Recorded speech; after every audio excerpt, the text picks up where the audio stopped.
today I am here to continue with the same chapter which we have discussed in our previous video, that is chapter number 8, regard for teachers. So all of you please open page number 41. So today we read out the story. The story is The Real Respect. So the name of the story is The Real Respect. So as you know what I am going to do, I am going to read paragraph wise and then I am going to explain you all. So yes, all of you please open page number 41. Now here I go. Mrs. Bhattacharya was a learned English teacher. She was aged around 60 years and was very loving and caring towards her students. She lived all alone in the school compound. So here in this paragraph, they are telling us about one teacher whose name was Mrs. Bhattacharya. So she was an English teacher like me, but she was aged around 60 years. So I am not 60 years, but Mrs. Bhattacharya was 60 years old and was very loving and caring. So she was a very loving and caring teacher. She was very loving towards her students, caring towards her students. So they all used to love her. Children used to love her. So she lived alone in the school compound. And where was she staying? She was staying in the school campus. She was not staying in her house, but she was staying in the school campus. So now the next paragraph. Once she became absent for 3 days. On inquiring, the students came to know that she was sick. After the school, a few students reached her home. They saw that the loving teacher was lying helplessly on the bed. An old peon informed that she was suffering from dengue fever and was feeling pain in her joints. The doctor had advised her bed rest for 10 days. So now, once she became absent for 3 days. Who became absent for 3 days? Mrs. Bhattacharya, who was an aged teacher. So she became sick and she was absent for 3 days. So when children are asked from other people from the school compound, the peon told them that the teacher is suffering from dengue. And now doctor has advised her for complete bed rest, so she cannot come to school. So when the students went to meet her, what they saw that the teacher was lying on the bed. She was lying on the bed because she was suffering from dengue fever and feeling pain in her joints. So you know this dengue fever is very dangerous. In Hindi we call dengue, but in English we call dengue. So we pronounce dengue.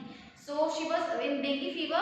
She was feeling pain in her joints, and you know her body was aching. So that fever is very dangerous. So she was not feeling well. She was she was sick and she was helplessly lying on the bed.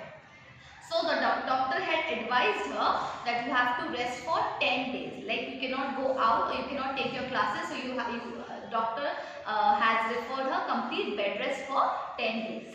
So now the second paragraph. The children became worried. They wanted to do something for their teacher. The principal of the school gave them permission and their parents agreed to help them. The children started staying at the teacher's house in shifts. In the school hours, every child stayed there for 1 hour. Then he came back and other went. The children took care of the needs of the teacher, like massaging her joints, giving medicines, cleaning her bed, etc. Mothers of the students sent energetic food items for the teacher. The children worked hard for nearly a week. The teacher recovered remarkably. Soon she was able to come to the school. So in this paragraph we see that when children came to know that she will not be able to come to school for 10 days as she is suffering from this fever, so they became very worried. They became very worried because they used to love their teacher. So they all became very worried and they wanted to help their teacher out. So what they did, they asked permission from the principal and to do so, because they wanted to help the teacher. So they took permission from their principal that one by one they can take care of the teacher because she was staying alone, and that their parents can send some food for the their teacher or not, because they wanted to help her out as she was staying all alone in the campus. So the principal also gave them a permission, okay, you can help her out, because he also knew that ma'am was suffering from fever and she needs help. So he allowed. So what they used to do, one by one, children used to stay with them, used to stay with her.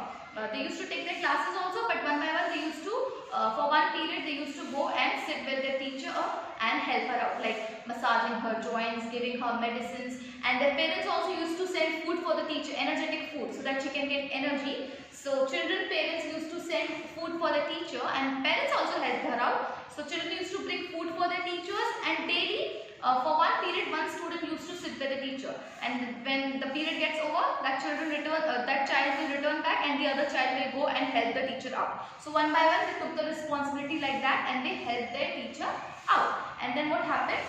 After a week, the teacher literally, she recovered. Yes, she actually recovered with the help of the students, because the students took really good care of them, took care of her. They gave medicines, they massaged her joints, they even brought food for her. So she recovered very soon. In a week, she got recovered. Now the last paragraph. At the school, she hugged the students with tears rolling down from her eyes. She said, "I am proud to have students like you. You all have shown love and respect in your deeds. That is the real respect. God bless you." So in this paragraph we see that at the school she hugged the students. So when she got recovered, the teacher got recovered, so she went and hugged her students. Yes, she hugged the students. She said, "You all really helped me out. You all took great care of me, and I am really grateful to you all. And you all have shown that how much you love me in your deeds." Deeds means good work, because they did good care. They did good work for their teacher. They took care of the teacher. So the teacher was highly grateful to her students.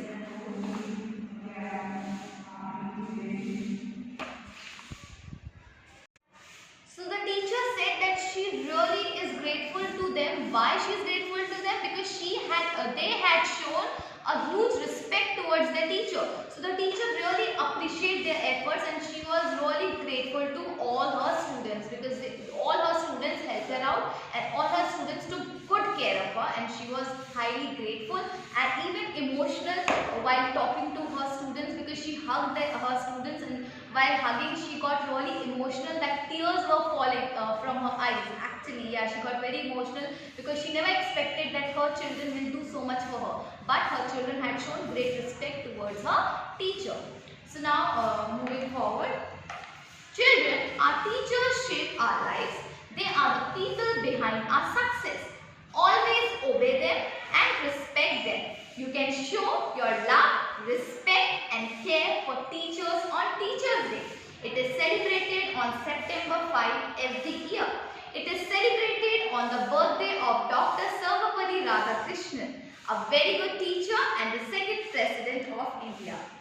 So children, in this paragraph you all see that what you have understood from this story, that you all should always respect towards your teacher. Yes, because your teacher does so much for you, so in return you all also should show some care, some concern, some love and some respect towards your teachers. Why? Because see, it is written in the book also that our teachers shape our lives. Yes, because they are the ones who shape our lives, who mold our personality, who mold our future actually. Because if she won't help her out, do you think that we'll be successful in life? No, we won't be successful. So our teacher, in a way, she shaped our lives.